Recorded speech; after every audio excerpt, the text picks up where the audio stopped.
Xin chào, nội dung luyện nghe tiếng Anh hôm nay sẽ là 41 câu giao tiếp tiếng Anh chủ đề thời tiết với 3 phần nội dung chính.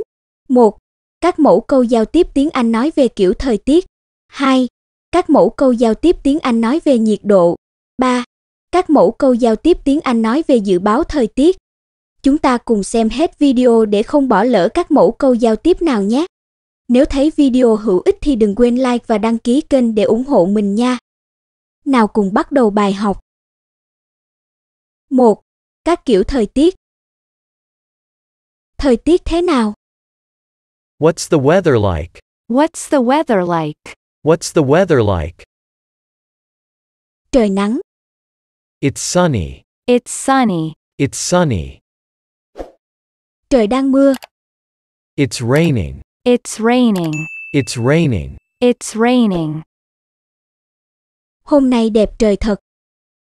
What a nice day. What a nice day. What a nice day. What a nice day. Thật là một ngày tươi đẹp. What a beautiful day. What a beautiful day. What a beautiful day. What a beautiful day. Hôm nay trời không đẹp lắm. It's not a very nice day. It's not a very nice day. It's not a very nice day. It's not a very nice day. Hôm nay trời chán quá. What a terrible day. What a terrible day. What a terrible day. What a terrible day. Thời tiết hôm nay tệ quá. What miserable weather. What miserable weather. What miserable weather. What miserable weather. Trời bắt đầu mưa rồi.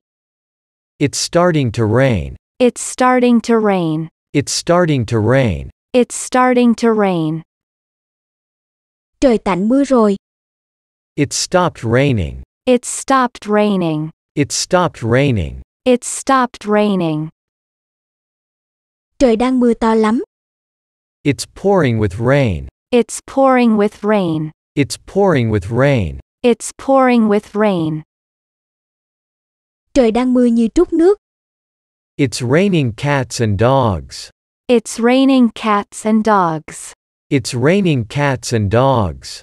It's raining cats and dogs. Trời đẹp. The weather's fine. The weather's fine. The weather's fine. The weather's fine. Trời đang nắng. The sun's shining. The sun's shining. The sun's shining. The sun's shining. Trời không gợn bóng mây. There's not a cloud in the sky. There's not a cloud in the sky.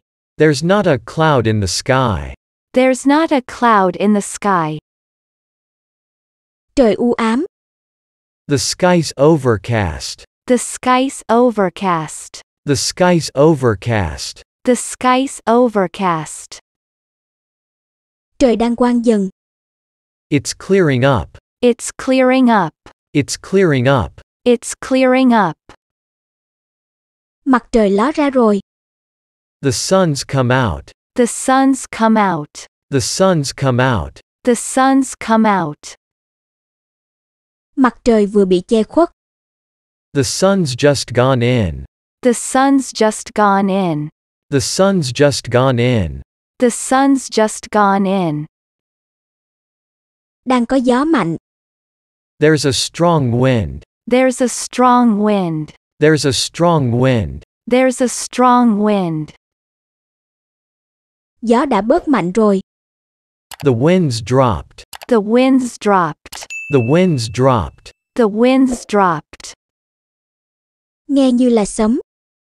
That sounds like thunder. That sounds like thunder. That sounds like thunder. That sounds like thunder. Có chớp. That's lightning. That's lightning. That's lightning. That's lightning. Sáng nay trời mưa to rất lâu. We had a lot of heavy rain this morning. We had a lot of heavy rain this morning. We had a lot of heavy rain this morning. We had a lot of heavy rain this morning. Cả nửa tháng rồi trời không hề mưa. We haven't had any rain for a fortnight. We haven't had any rain for a fortnight. We haven't had any rain for a fortnight. We haven't had any rain for a fortnight. Những câu tiếng Anh giao tiếp nói về nhiệt độ. Trời đang bao nhiêu độ? What's the temperature? What's the temperature? What's the temperature? What's the temperature? Bây giờ đang 25 độ C.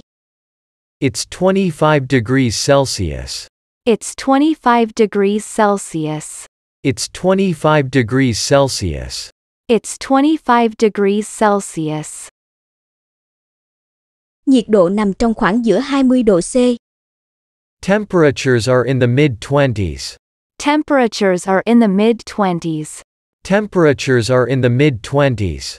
Temperatures are in the mid-20s. Cậu nghĩ bây giờ đang bao nhiêu độ? What temperature do you think it is? What temperature do you think it is? What temperature do you think it is? What temperature do you think it is? Khoảng 20 độ C. Probably about 20 degrees Celsius. Probably about 20 degrees Celsius. Probably about 20 degrees Celsius. Probably about 20 degrees Celsius. Trời nóng. It's hot. It's hot. It's hot. It's hot. Trời nóng như thiêu. It's baking hot. It's baking hot. It's baking hot. It's baking hot. Trời lạnh vô cùng. It's below freezing. It's below freezing. It's below freezing. It's below freezing. Những câu tiếng Anh giao tiếp nói về dự báo thời tiết. Dự báo thời tiết thế nào? What's the forecast? What's the forecast? What's the forecast? What's the forecast? Thời tiết trong khu vực như thế nào? What's the forecast like? What's the forecast like? What's the forecast like? What's the forecast like? Dự báo trời sẽ mưa. It's forecast to rain. It's forecast to rain. It's forecast to rain. It's forecast to rain. Tối nay trời sẽ rất lạnh. It's going to freeze tonight. It's going to freeze tonight. It's going to freeze tonight. It's going to freeze tonight. Trông như trời mưa. It looks like rain. It looks like rain. It looks like rain. It looks like rain. Trông như trời sắp mưa. It looks like it's going to rain. It looks like it's going to rain. It looks like it's going to rain. It looks like it's going to rain. Chắc là sắp có bão kèm theo sấm sét. We're expecting a thunderstorm. We're expecting a thunderstorm. We're expecting a thunderstorm. We're expecting a thunderstorm. Trời chắc là sẽ quang đãng sau đó. It's supposed to clear up later. It's supposed to clear up later.